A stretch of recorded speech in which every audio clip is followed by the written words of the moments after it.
Assalamualaikum warahmatullahi wabarakatuh. Sahabat Hikmah, berjuang mencari nafkah, setiap orang tentunya memiliki caranya sendiri.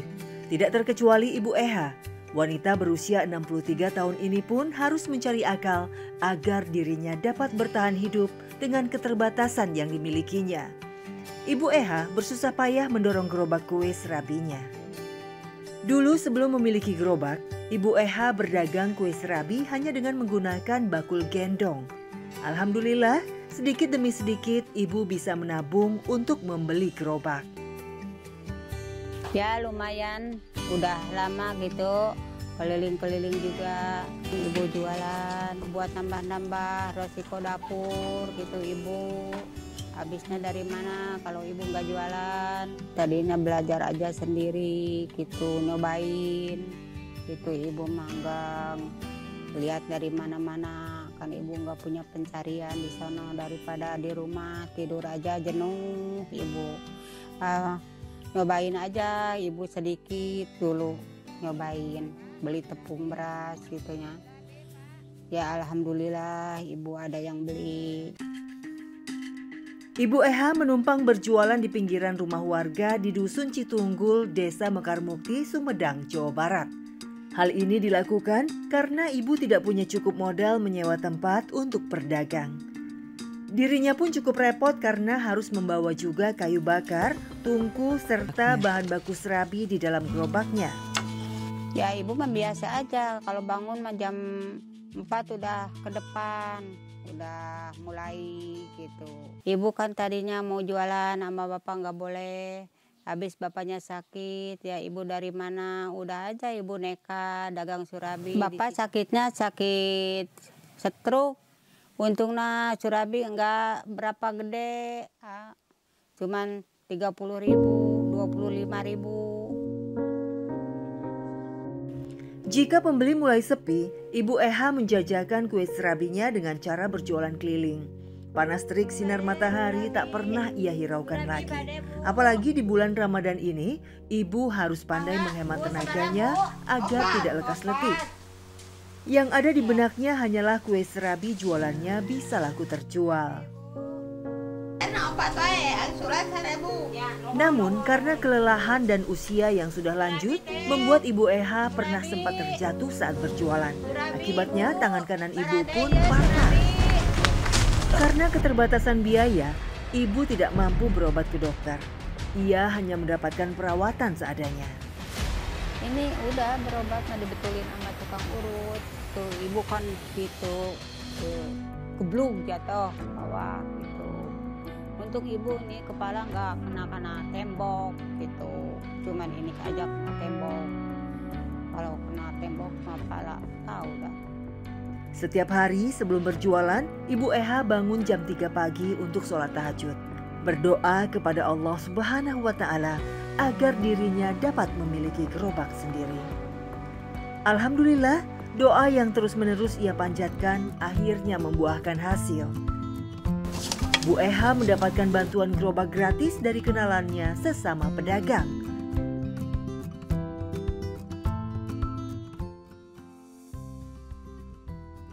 Ya Bu, ini saya ada gerobak yang mau saya berikan sama Ibu.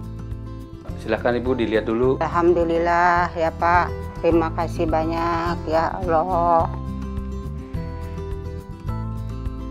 Meski gerobak bekas, namun itu sangat berarti bagi Ibu Eha. Sekarang udah punya gerobak, gak bisa dan udah jalan.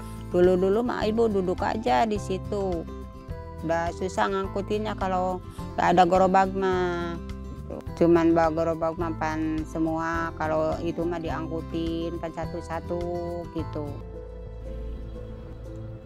Dalam sebuah riwayat hadis ada tertulis, Rob kita Tabaraka wa Ta'ala turun setiap malam ke langit dunia ketika masih tersisa sepertiga malam terakhir.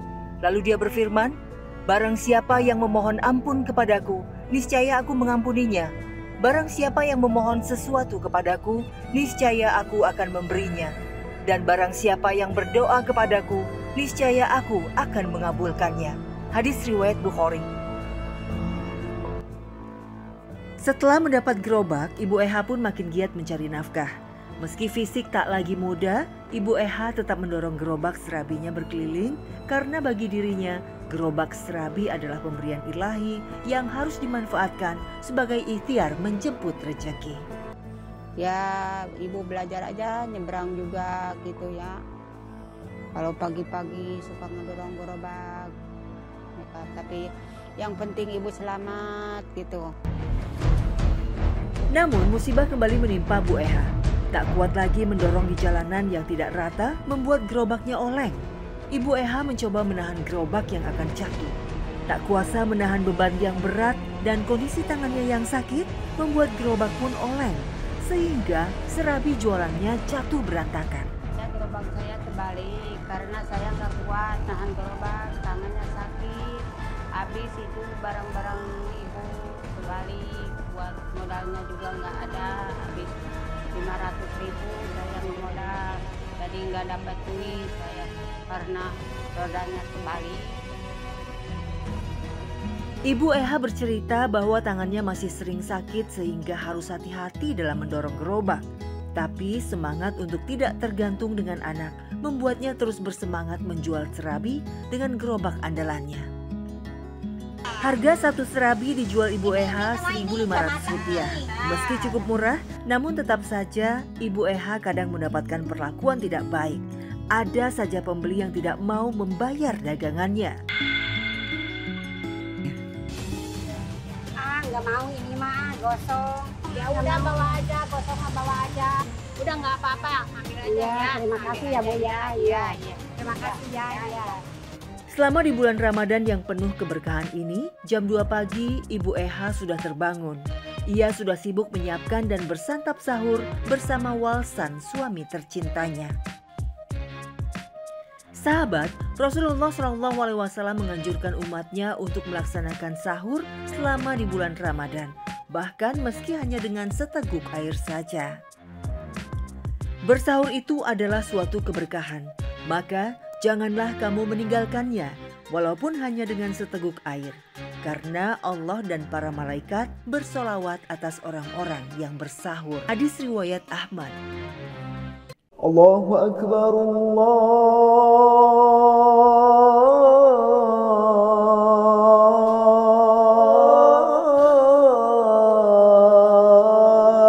Akbar. Ketika azan subuh berkumandang, Ibu Eha segera melaksanakan sholat. Bagi Bu Eha, sholat 5 waktu adalah kewajiban yang tidak bisa ditinggalkan. Agar segala usaha yang dijalankan mendapat keberkahan dari Allah Subhanahu wa Ta'ala. Setelah jam 6 pagi, Ibu Eha mulai menyiapkan bahan baku mengolah kue serabi sendiri. Untuk santannya, Ibu Eha lebih memilih memarutnya dari kelapa segar ketimbang menggunakan santan dari kemasan instan. Selain itu juga untuk menghemat pengeluaran. Di bulan puasa seperti ini, Ibu Eha berjualan dari sore hari hingga menjelang berbuka puasa. Namun dari berjualan kue serabi tidak selamanya mendapatkan penghasilan yang tetap. Hal inilah yang membuat ibu mencari pendapatan tambahan. Untuk menambah penghasilan, Ibu Eha pun menjual gula aren. Uniknya, gula aren ini dibuat sendiri oleh tangannya. Dulu, sewaktu dirinya masih muda, Ibu Eha berani memanjat dan menyadap pohon aren sendiri.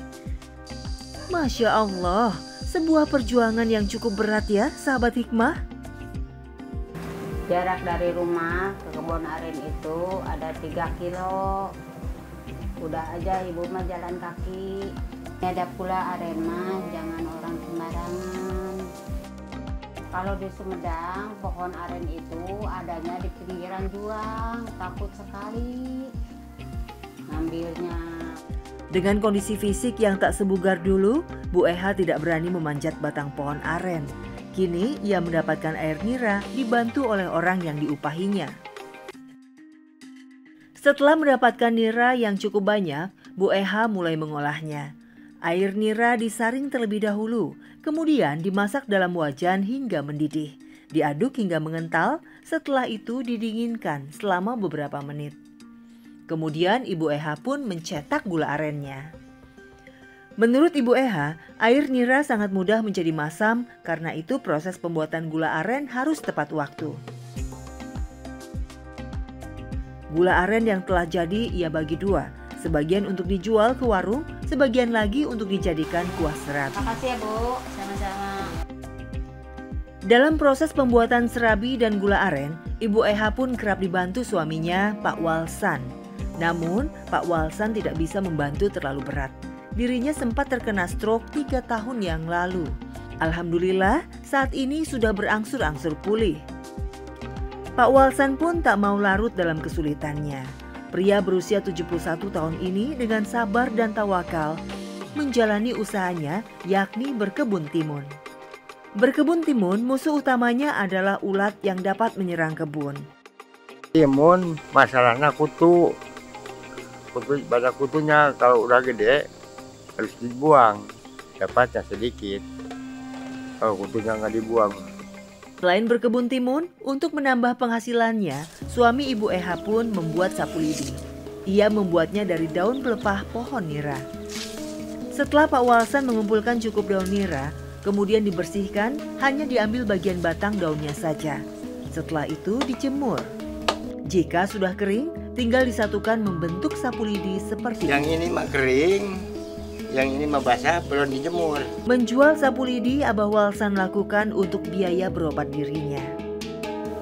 Ya, sapu lidi udah gampang. Ya, perabotnya cuma golok. Nggak kayak itu bikin kursi, harus ada sugu kayak dengan geraji. Ini cuma golok. Ya kadang-kadang ada yang beli 15, terserah orangnya. Kadang-kadang yang ngasih 10 biarin rezeki bapak, diterima aja. Yang penting yang beli ikhlas ya gitu, diterima semua gitu aja.